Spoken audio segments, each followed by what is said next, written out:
నా పేరు పేర్ని స్వరూప, 14th ward తాజా మాజీ కౌన్సిలర్ని నేను ఈ పార్టీ బీఆర్ఎస్ పార్టీకి రావడానికి నాకు బ్రదర్స్ ఇద్దరు ఉన్నారు. సేవెల్లి సంపత్, సేవెల్లి మధు. తను ఉద్యమం నుండి పాల్గొన్నటువంటి వ్యక్తి, ఉద్యమ కాలం నుండి చేసినటువంటి వ్యక్తి. నేను టీచింగ్లో మహిళా సంఘాల్లో ఉన్నటువంటి వ్యక్తిని. నేను టీచింగ్ ఫీల్డ్లో ఉన్నప్పుడు మా తమ్ముడు ఉద్యమకాలం నుండి బీఆర్ఎస్ కేసీఆర్ వెంటనే ఉండి ఎన్నో ఉద్యమాలలో తనకు కొన్ని కేసులు కూడా ఉన్నాయి.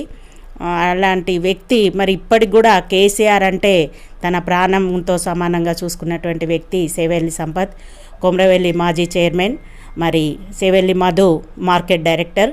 వీరి ఇద్దరు మా తమ్ముళ్ళ సపోర్ట్ ద్వారా నేను టీచింగ్ ఫీల్డ్ నుండి రాజకీయాల్లోకి రావడం జరిగింది. కేసీఆర్ చేసేటువంటి పని అభివృద్ధులు ఆయన వెంట ఉంటే మన తెలంగాణను సాధించుకుంటే మన యొక్క నీళ్లు, నిధులు, నియామకాలు, ఉద్యోగాలు ఇవన్నీ మన సొంతమైతే అనే కాన్సెప్ట్తో అప్పుడు ఉగ్గెత్తున ఉద్యమం జరుగుతున్నటువంటి వేళ ఆ టైంలో నేను టీచింగ్ ఫీల్డ్లో ఉన్నా కాబట్టి అప్పుడు ప్రతి ఒక్క వాళ్ళము లాయర్స్, టీచర్స్, విద్యార్థులు అందరూ ఉద్యమంలో పాల్గొన్నటువంటి టైంలో నేను కూడా పాల్గొనడం జరిగింది చురుకుగా. అదే టైంలో నా వార్డులో 14th వార్డు మేము చిన్నప్పటి నుండి పెరిగినటువంటి ఈ అంబేద్నగర్లోనే మేము పెరిగాము. ఈ అంబేద్నగర్లోనే నేను మహిళా అధ్యక్షురాలుగా పనిచేసినాను సంఘాలకి. ఇక్కడే నా స్టడీతో పాటు ఇక్కడనే మహతి విద్యాలయము అండ్ ఏజీఎస్ స్కూళ్ళల్లో నేను టీచింగ్ చేయడం జరిగింది. ఏజీఎస్ స్కూల్లో నేను టీచింగ్ చేస్తుంటే మా 14th వార్డు బీసీ మహిళకు రిజర్వ్ టికెట్ అనగానే మా ఇద్దరు తమ్ముళ్ళు వచ్చి, బీసీ మహిళ అంటే నువ్వు చురుగ్గా ఉంటావు, ఇక్కడే పెరిగినావు కాబట్టి అక్క నువ్వు నిలబడితే ఖచ్చితంగా గెలుస్తావు, నీకు సపోర్ట్ ఉంటాము, నువ్వు ముందుకు రావాలని నాకు ప్రోత్సహించినటువంటి మా తమ్ముల ద్వారా నేను రాజకీయంలోకి అడుగుపెట్టడం జరిగింది. వారి మాట వల్ల నేను రాజకీయంలోకి అడుగుపెట్టినప్పుడు అప్పుడు ముత్తిరెడ్డి గారు, బుర్ర నర్సయ్య గారు ఎంపీగా నిలబడ్డారు. ఎమ్మెల్యేగా, ఎంపీగా తిరిగి వాళ్ళ ఓటు ఎలా అడగాలి, ఏ విధంగా కష్టపడాలనేటువంటి టైంలో వాళ్ళిద్దరికీ నేను ఇంటింటి డోర్ టు డోర్ తిరిగి సర్వే చేయడం జరిగింది. అప్పుడు తర్వాత మా ఎలక్షన్స్ వచ్చినాయి. అప్పుడు బీసీ మహిళగా బీఫామ్ నాకు ఇవ్వడం జరిగింది. దాంతోపాటు నేను రాజకీయాల్లోకి వచ్చినాను. నా ప్రజలు 14వ వార్డు ప్రజలందరూ ఆశీర్వాదంతో నేను కౌన్సిలర్గా గెలవడం జరిగింది. నేను గెలిచి 5 సంవత్సరాలు నా పార్టీ కోసం, నా ప్రజల కోసం, నా వార్డులో వచ్చేటువంటి ప్రతి ఒక్క దానికి నేను మున్సిపాల్లో ప్రతి ఒక్కటి కొట్లాడి రోడ్లు, డ్రైనేజీలు, పార్కు, కమిటీ హాలు, ఓ స్కూలు, ఓ టెంపుల్ ఇవన్నీ డెవలప్మెంట్ చేసుకోవడం జరిగింది. లాస్ట్ కూడా మాది అంబేద్నగర్ పేరుంది. ఒక అంబేద్కర్ విగ్రహం కూడా శిథిలావస్థలో ఉన్నటువంటి విగ్రహాన్ని లాస్ట్ మంతే లాస్ట్ రోజు కూడా నేను ఒకటి చేసిపోవాలని అంబేద్కర్ విగ్రహాన్ని కూడా ప్రతిష్టాపించుకోవడం జరిగింది పల్లా రాజేశ్వర్ చేతుల మీదుగా. అదేవిధంగా కేసీఆర్ 10 ఏళ్ల పాలనలో రైతే రాజును చేయాలనే పథకంతో రైతు బంధు, రైతు భరోసా, కేసీఆర్ కిట్టు, ఒక మహిళకు పేదవాళ్ళు పెళ్లి చేయాలంటే ఇబ్బంది పడుతున్నది గ్రహించినటువంటి వ్యక్తి, ఒక మేనమామగా ఒక్కొక్క ఆడపిల్లకు 1,16,000 ఇచ్చుకుంటూ పెళ్ళి అయిన తర్వాత గర్భిణీ అయితే ఆ తల్లిదండ్రులు భరించలేరని అదే హాస్పిటల్లో మళ్ళా కేసీఆర్ కిట్టుగా మాకు ఇక్కడ జనగాంలో చెంపకిల్స్ హాస్పిటల్ ఉంది, ఫ్రీ డెలివరీ చేసుకుంటూ వారికి కేసీఆర్ కిట్ ఇచ్చి డెలివరీలను కూడా ఎంత ఈజీగా చేసినటువంటి వ్యక్తి ఆ మహానీయుడు. హాస్పిటల్సే కానీ పాఠశాలలు కూడా మన వీధి మన బడి అనే ప్రోగ్రాం ద్వారా మూలగబడినటువంటి పాఠశాలలను కూడా అన్నిటినీ అభివృద్ధి చేసినటువంటి వ్యక్తి కేసీఆర్.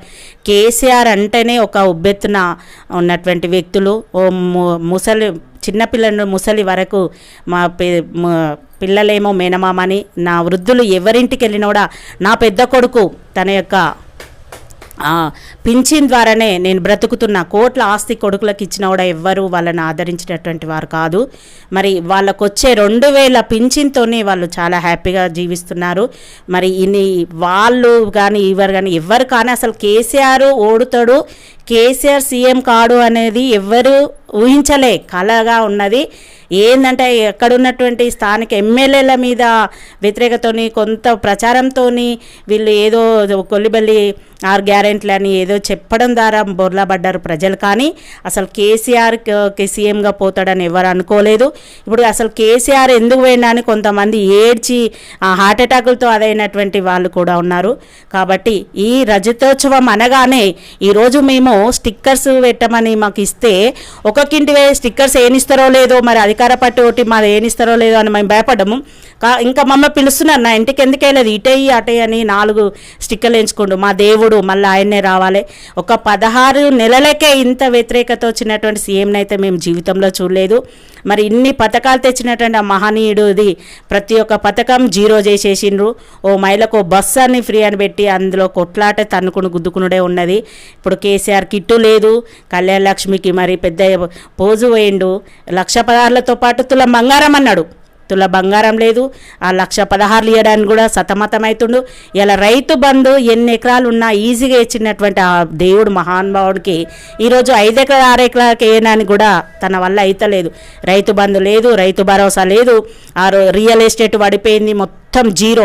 అసలు తెలంగాణ అంటేనే ఉబ్బెత్తున ప్రతి ఒక్కరికి ఇట్లా ఉండే 0 పాయింట్ ఉన్నటువంటి 10,000 20,000 ఉన్నటువంటి ల్యాండ్లు లక్షలలో కోట్లలో పోగానే పిల్లల పెళ్ళిళ్ళు కానీ ఎంత హ్యాపీగా చేస్తారో, హ్యాపీగా బతికినటువంటి వాళ్ళంతా ఈరోజు నిరాశగా బైకులు కార్లలో తిరిగిన ఇలా బైకు తిరగాలంటే పెట్రోల్ కోసం ఆలోచించేటువంటి పరిస్థితి 10 ఏండ్లు మళ్ళీ వెనుకకేసినటువంటి ఈ సీఎం వచ్చిండు.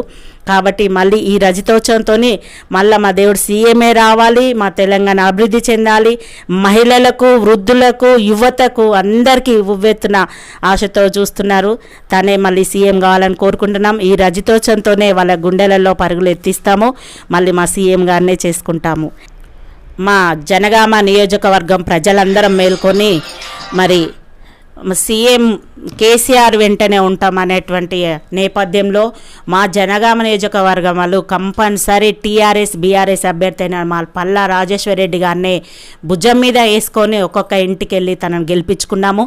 గెలిపించుకొని కూడా ఇప్పుడు 16 నెలల నుంచి అప్పటి నుంచి ఇప్పటి వరకు కూడా మాకు మరి అధికార పార్టీ లేదు అనే నేపథ్యం రాకుండా అధికార పార్టీలో ఉన్నటువంటి కానీ మాకు పల్లా రాజేశ్వరరెడ్డి గారు మరి ఈరోజు ఎమ్మెల్యేగా ఉండడం మా అదృష్టంగా భావిస్తున్నాము.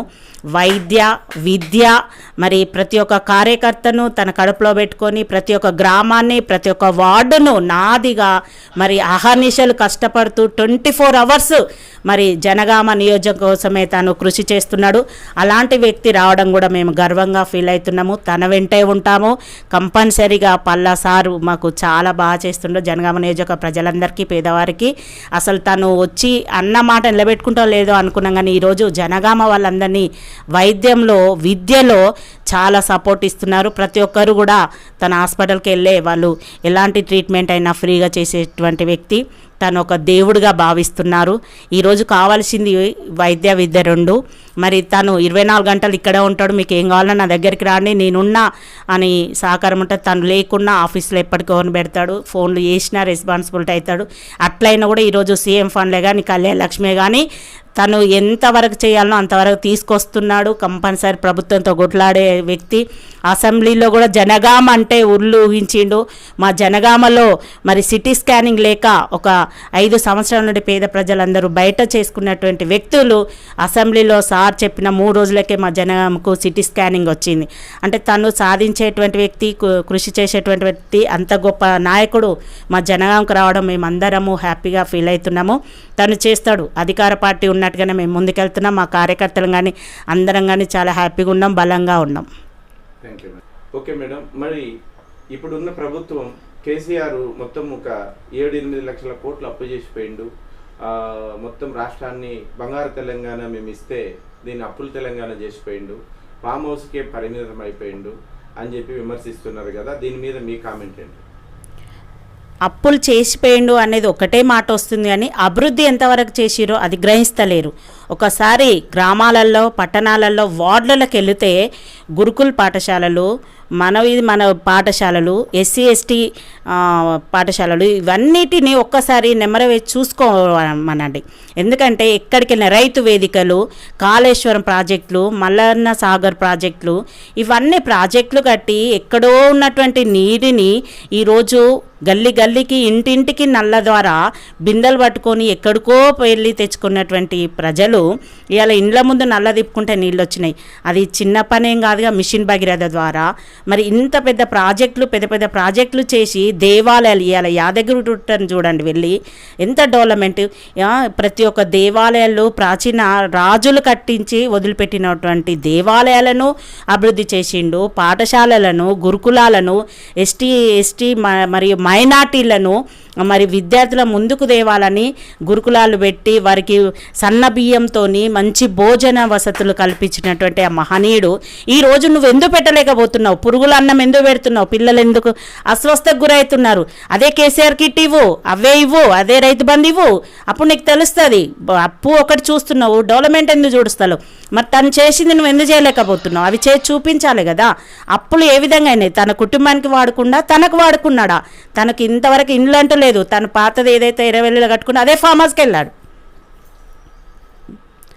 ప్రతి ఒక్క మరి మెడికల్ కాలేజీలు, డిస్టిక్ ఆఫీసులు, మరి ఎందుకంటే ప్రజలకు అందుబాటులో ఉండి సేవ అందించాలనేటువంటి దృక్పథంతో ఇలా మెడికల్ కాలేజీలు అంటే చిన్నది కాదు. ఒక్క సీట్ తీసుకోవాలంటే ₹1,00,00,000 ఉన్నటువంటి సీట్లని ఇలా ప్రతి ఒక్క జిల్లాకు మెడికల్ కాలేజ్ ఇవ్వడం గొప్ప మరి ఆ నాయకుని యొక్క ప్రతిఫలం. ఎందుకంటే ఈరోజు నా కొడుకు నా ఇంట్లోనే ఒక సీట్ నేను పొందిన, ములుగులో వచ్చింది నా కొడుకు. ఈరోజు హ్యాపీగా ఫీల్ అవుతున్నా.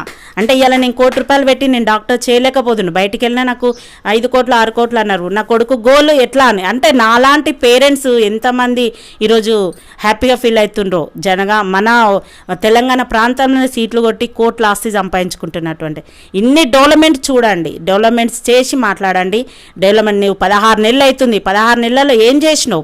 చేసిన వాటినే చేయలేకపోతున్నావు. నువ్వు ఇంకా కొత్త ఏం చేస్తావు? ఇంకేమి ఇస్తావు? 16 నెలలు అయిపోయింది. ఇంకా ప్రజలందరూ విసిగించిపోతున్నారు. నీ పాలన చూసి నీకే బుద్ధి చెప్తారు వాళ్ళే.